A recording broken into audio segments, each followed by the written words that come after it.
Hello, everyone. I'm Ilana Navarro here with the Sacred Self-Worth interview series. And today we have Dr. Jeremy Brook, who is an amazing chiropractor, movement specialist, human performance, brilliance, genius.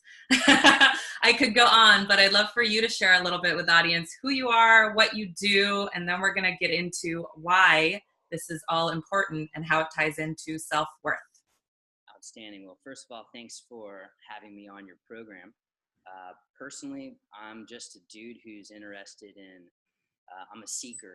I love studying. I love being a student of life and health and healing and wholeness. And that actually bleeds right into the work that I do professionally. I have a human movement performance enhancement center. We call it the Life Center Chiropractic, and it integrates chiropractic with yoga and other lifestyle modification implements. So basically, we can help people become the strongest, most aligned, connected, and energized person that they can. I love it. Yes. And so the reason that I'm having you on this program today is because when I was going through my training of becoming a therapist, there was a lot of focus on trauma and how our bodies are affected and how that affects our mind and our emotion, and just basically the mind-body connection, which I'm sure people have heard 1,000 times, mind-body, mind-body. But there's this concept that we were taught, and it's bottom up versus top down philosophy. And what that means is that our bodies affect our brain and our brain affects our bodies. So I got really curious about how can my thinking improve? How can I get more clear? How can I get more hopeful? How can I be better attuned with my emotion? The more I'm connected to my body, the better my body alignment is, the better my positioning is. So I'd love for you to talk a little bit about what you see in your work regarding posture, regarding the spine, regarding all those nerves that, connect mind, body, and how that affects the way we think, our emotional states. What have you seen through your work? Gotcha. How much time do we have? Because I can spend, We've got like 25 minutes. You can cover it all. Beautiful. Well, really, the spine serves as the backbone.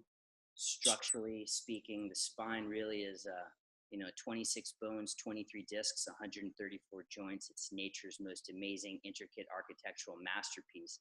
And again, it's built for like a couple things. It's built to give us like support and protection. And believe it or not, the spine behaves as a sensory organ. Like the spine is literally booby trapped with millions of nerve receptors. So as you move your spine, you're feeding your brain with incredible sensory information. So what happens is, since the spine is like an antenna, it connects to the environment. If you're not aligning and moving your spine appropriately within your environment, you're going to have altered expression, either from above down, how we like to say it in chiropractic, like above down, inside out. And that's really the name of the game. The spine really is the infrastructure. It's a support, and really what's more exciting is what flows through the spine. If you have poor posture, you're going to have to deal with abnormal effects like gravitational forces, and over a period of time, those gravitational forces will affect your movement. And if we're dealing specifically with posture and shapes, we know that you can change your physiology, change your mood, depending on like your posture.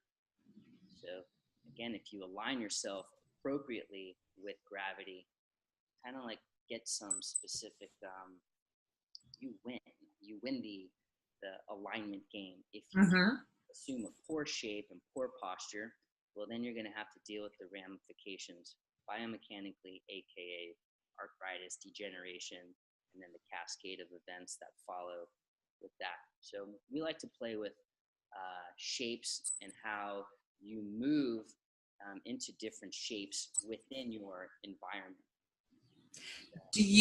Are there specific shapes that promote a healthier emotional state? Like, is it Is it something where you can kind of see like, okay, that person needs to shift this and it'll open up something for them? Right. Yeah, I think you can gather a lot of information just from viewing animals out in nature. And number one, we forgot that we're part of the animal kingdom. And if people just kind of like tuned into the fact that we are animals and we could just scan our environment and take a look at other people and determine what's their physiological state. So we know what like the classic nice posture looks like, with a person standing upright with the head balancing on a spine, and then from the side we see those nice sweet four curves. So finding like an ideal normal standing tall position, which isn't necessarily taught to us at an early age, and then taking into consideration a deviation from that normal state, maybe into a defensive state, which is like a rounded, hunched over, you're ready to fight or flight or block or protect or brace for impact.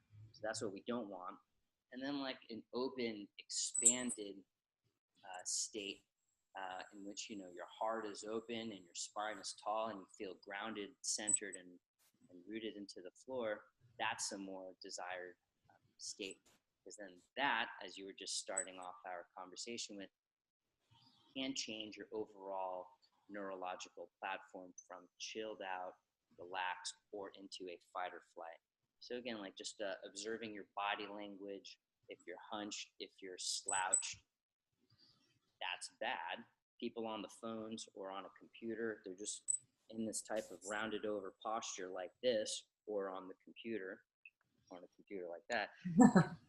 If you move the computer aside, it just looks like a person's in a fighting position. And then their body actually is putting you into that defensive, protective state. And if you're on the phone, looking at your phone for hours on Instagram, which I do love, but then you remove the phone and now you look like a depressed person.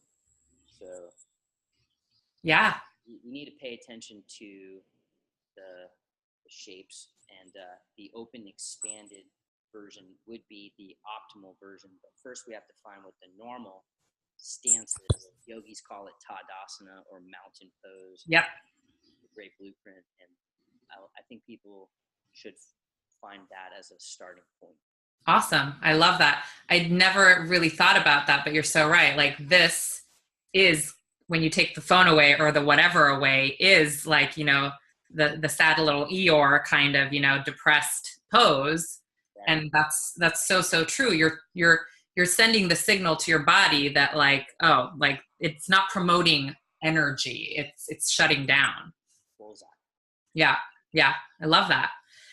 So the whole series is about self-worth and things that the audience can do and start implementing in their lives to promote a sense of wellness, feeling connected to their bodies, feeling empowered.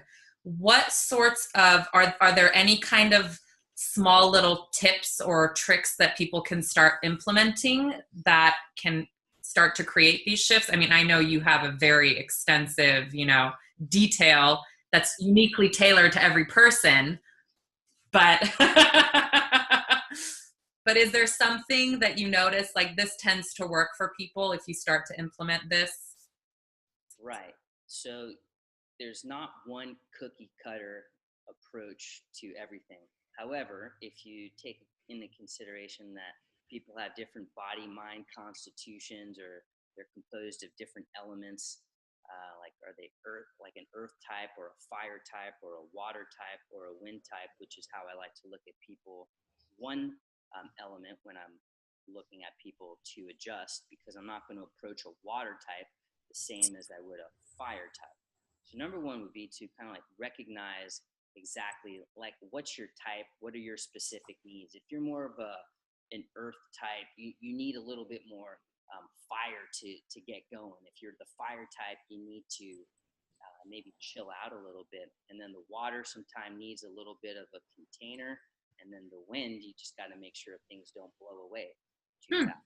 So it's kind of like falls under the know thyself category.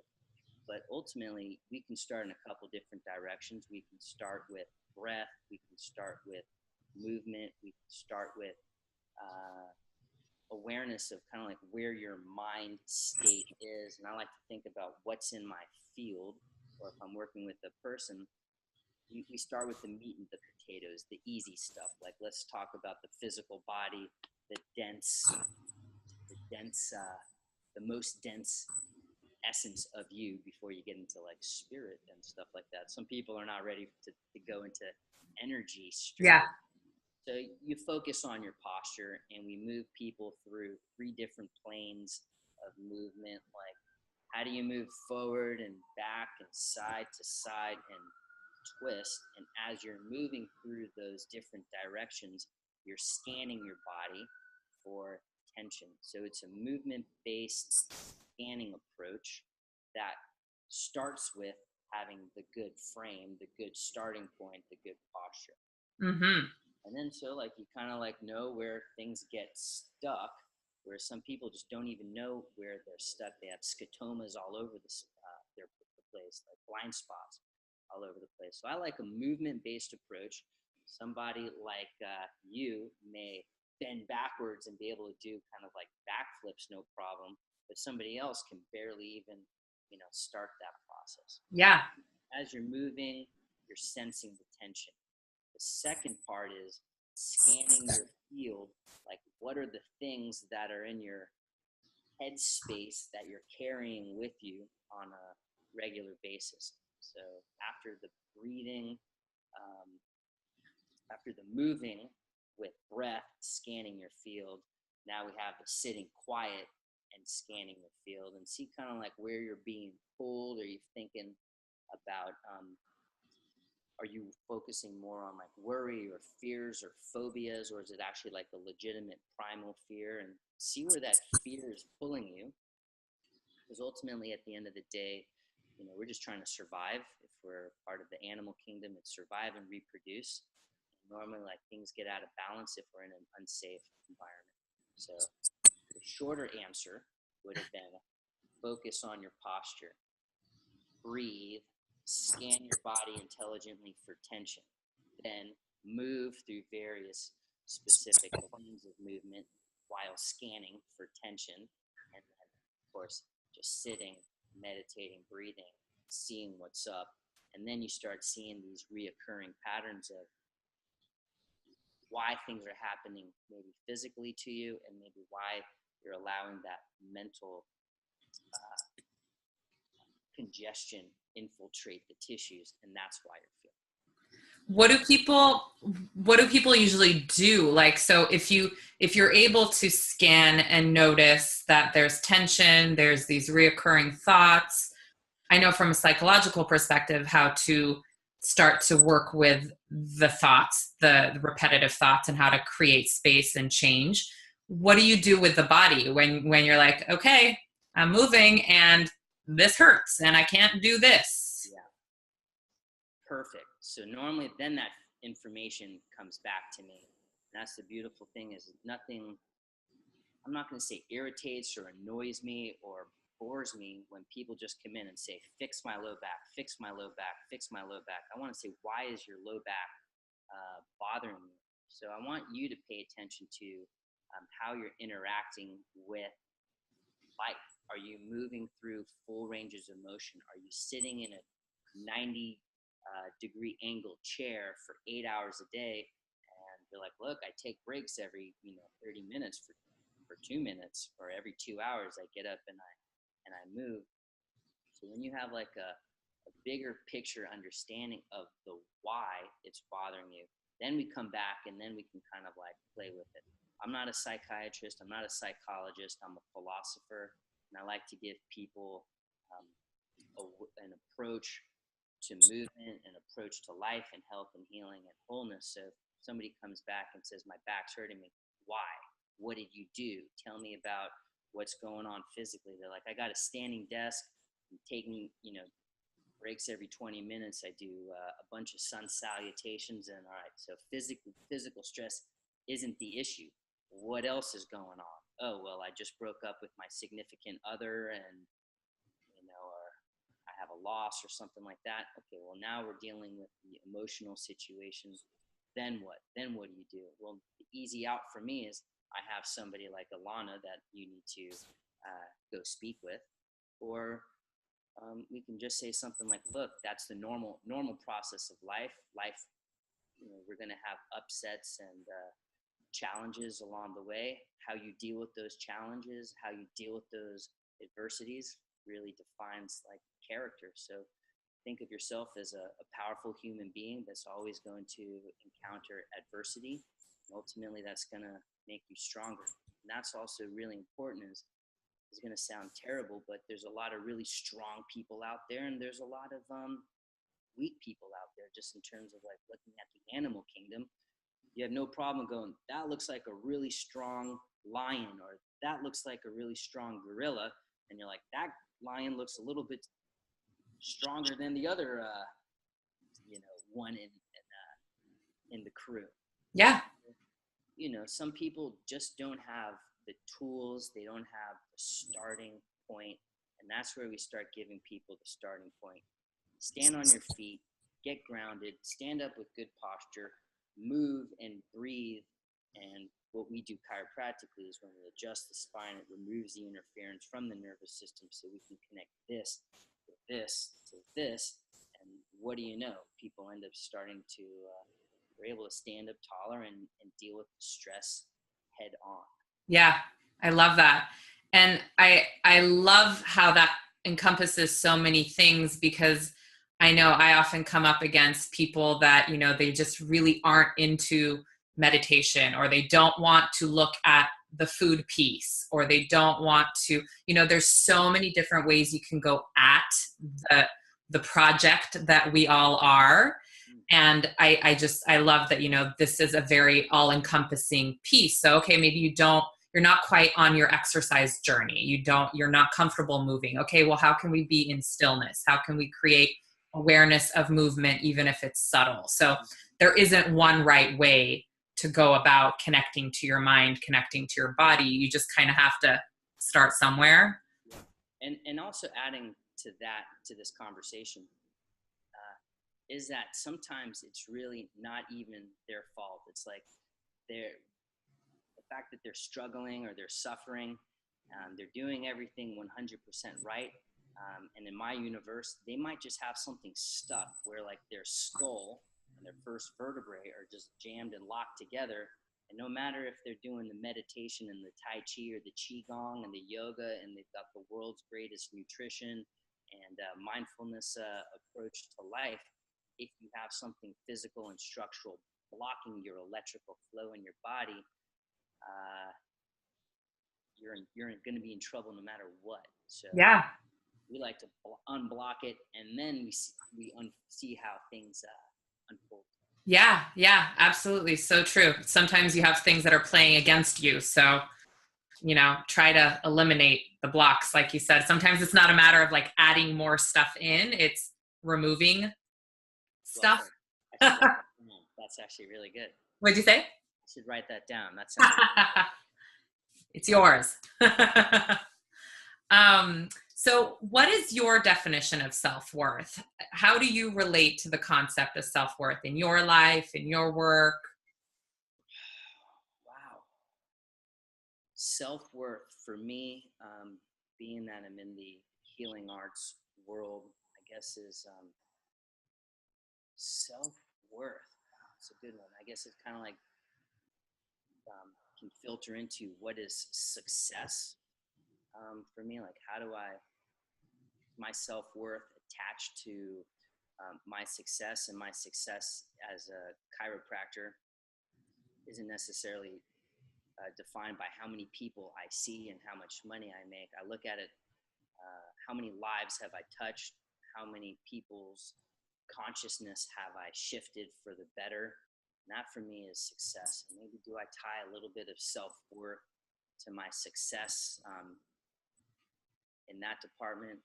Yeah, I probably shouldn't, but I do, because I kind of look at myself as a servant to some degree. I'm here to serve. I feel like I was given a gift to do this thing called chiropractic. I've wanted to do this since I was 8, and I've made a pretty much a linear path to that. But as far as like everything else, having like self-love or self-worth, having meaningful connections with other people, making sure that I'm connecting pretty much to everybody, and the fact that we're all interconnected. If you're into like a quantum, Oh yeah. yeah. So when I'm in the state of flow, I know that things are going good for me, and when I'm out of flow, things aren't going the right way. So maybe I know when I'm aligned and connected and energized, I'll feel a little bit more self-worth, like I'm on my mission, I'm on my purpose, I'm living my life principle. Awesome. Awesome. So self-worth, I'm hearing you say is really tied to being of service, showing up for people in your best way and connecting. Bingo. Yeah.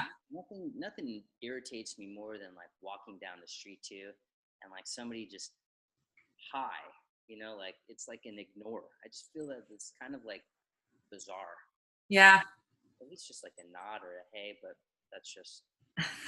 I could see you being that guy that walks down the street with a smile and just wanting to connect to people. And Not so much, but just like I might just be a nod, like okay, an acknowledgement. acknowledge, hello. Yeah. Yeah.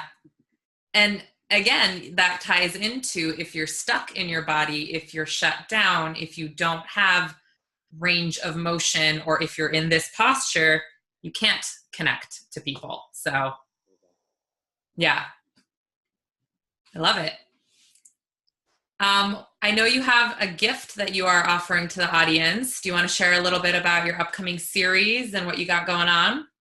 Sure, you're the first to really hear about it. It's called Exciting. Wise Progressions. It's a dynamic yogic movement sequence based on chiropractic and yogic principles of movement and flow. And really, it's a journey through all of the joints in your spine, through all of the sacred geometry. And we're going to go through various different stages to, let's say, free up your neck in every direction possible, your mid back, your low back, your pelvis, your hips. We even hit the shoulders too.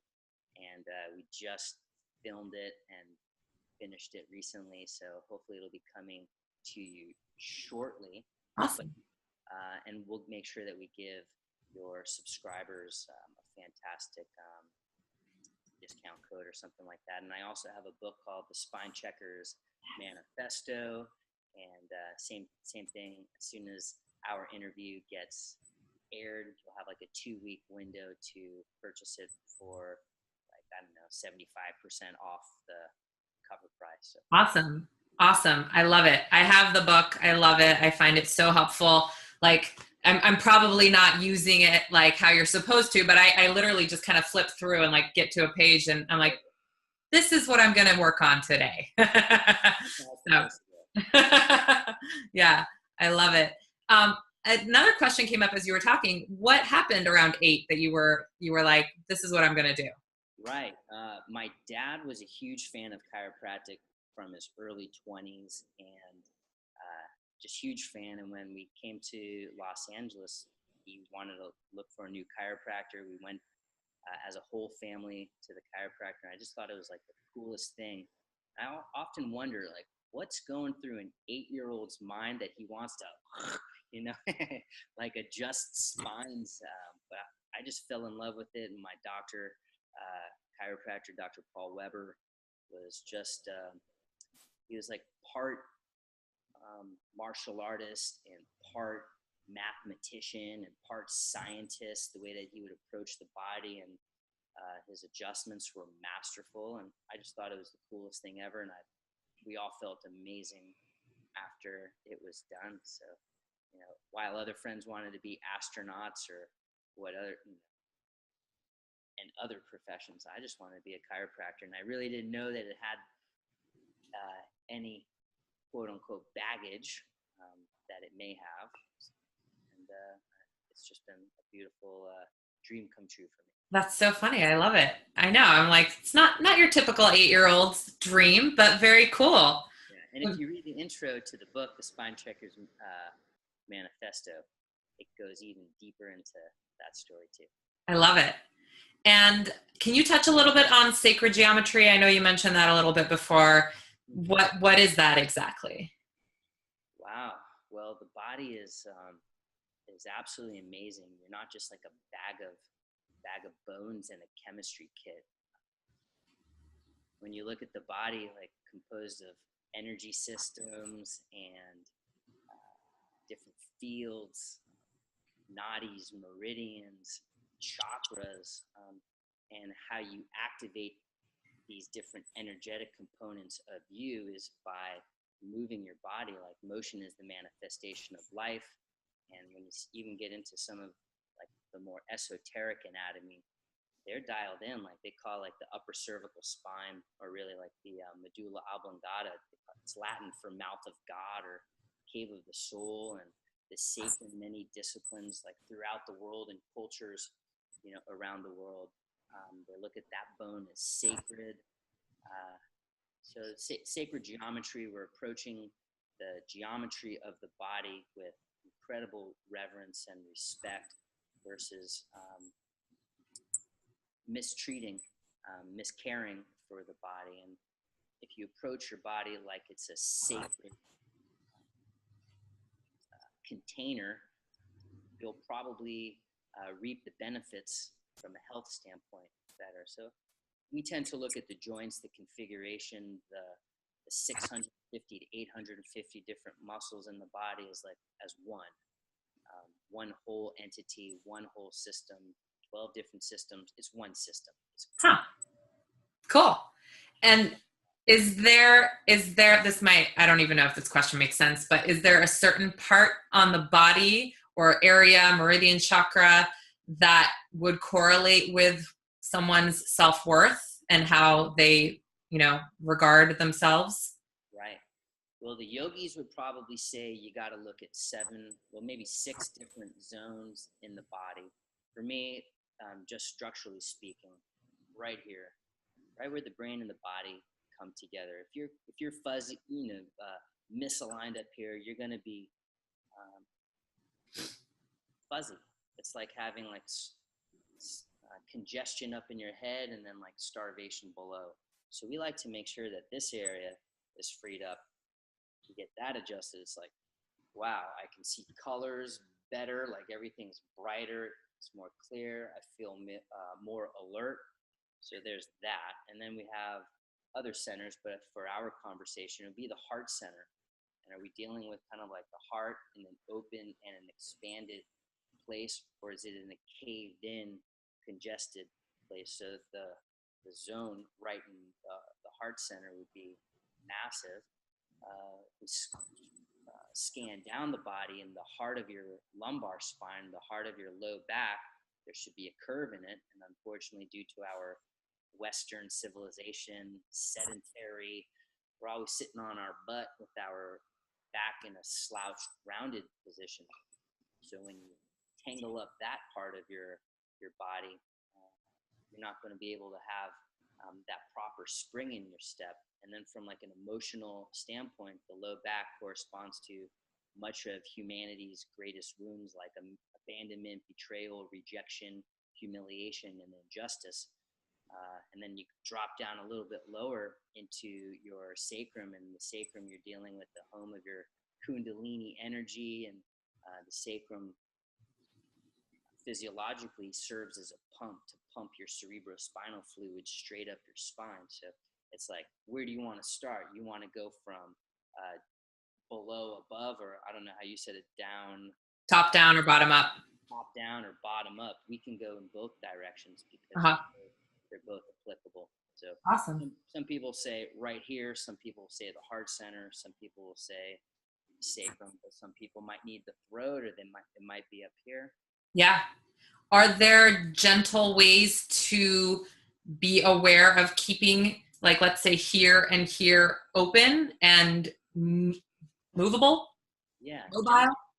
Gentle ways would be nice and easy, such as going onto all fours and doing the world famous cat cow, or sitting in a chair and just flexing and extending your spine.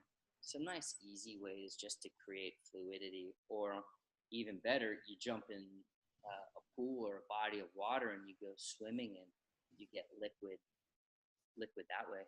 Awesome. I love that. And from the work that I do, a lot of times I ask clients to, like do this motion and what do you notice, because oftentimes we feel so stuck and we have no perspective. But if you just do even that little motion, something shifts. There's a new awareness. You notice another part of your body, or you notice like, oh, this hurts, or oh, this feels really good. And that in itself can create movement towards what you want. So ancient technology called yoga or Tai Chi or Qigong. Yeah. We knew what was up. Yeah, absolutely. Yeah, I'm a big fan. Right on. Thank you so much for your time. How can people find you? You've got a great Instagram, so I definitely want you to mention that to people. Thank you. Professionally, spinechecker.com.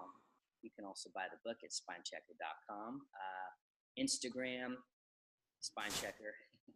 And the name of my practice is called the Life Center Chiropractic. If you search for it on Facebook, hopefully we're the first one that pops. Awesome. Awesome. And if you're in the Los Angeles area, you can go find you directly, and maybe you'll see me there. My new favorite, my second home. Yes. The Zen space. I love it. Right on. Awesome. Well, thank you so much for your time. Thank you. And everyone stay tuned for more. And thanks for tuning in. Bye.